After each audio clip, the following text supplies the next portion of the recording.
தான் மக்களுக்கு பைசா கொடுத்து எல்லாத்தையும் சரி பண்ணிடலாம். எல்லாம் முடிஞ்ச பிறகு எந்தாங்க வச்சுங்க ஒரு 3000 ரூபாய் பால் சத்தியம், பெருமாள் படத்தை காட்டி சத்தியம், இப்படிலாம் வாங்குவாங்க. இதானே அவங்க ஃபார்முலா. திருமங்கலம் ஃபார்முலா கேள்விப்பட்டீங்களா?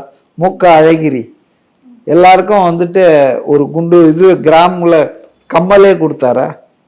அதனால வந்துங்க திமுக அதிமுக தங்கள் சாதனைகளை நம்பி இருப்பதை விட தங்க கிட்ட வச்சிருக்க பண மூட்டைகளை தான் அதிகமா நம்பி இருக்காங்க. எல்லாருக்கிட்டையும் லட்சம் கோடிகள் இருக்கு, அடிச்ச கொள்ளை.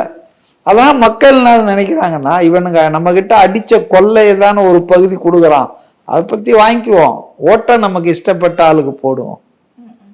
தெளிவா இருக்காங்க மக்கள். இப்ப நீங்க சொல்றீங்க ஒரு பணத்தால தான் ஜெயிச்சிட்டு இருக்காருன்னா, இப்ப விஜய் அவர்கள் பலத்தால ஜெயிப்பாரா? எவ்வளவு மக்கள் ஆதரவால, அதான் மக்கள் பலத்தால ஜெயிப்பாரா? அது எந்த அதை இப்ப எப்படி நம்ம சொல்ல முடியும்? இப்ப நம்ம ஒரு தேர்தல் செயல்பாடுகள் அங்க வச்சு நம்ம ஒரு கணிப்பு. இன்னும் 2 மாசம் இருக்குங்க. இப்போதைக்கு அவர் ரேஸ்ல முந்திட்டு இருக்காரு. வர்ற சர்வே எல்லாம் சொல்றது என்னன்னா, இந்த தேதியில அவர் தனிப்பெரும் கட்சியா திமுக கூட கூட்டணியா வச்சுக்கிட்டு தான் அவங்க முந்துறாங்க. அண்ணா திமுகவும் கூட்டணி பாஜக வச்சு, ஆனா தன்னந்தனியா ஒரு கட்சி முன்னால போகுதுன்னா அது தாவேகா தான். ஸோ அது என்ன ஆக போகுது? இன்னும் 2 மாசம் இருக்குல்ல.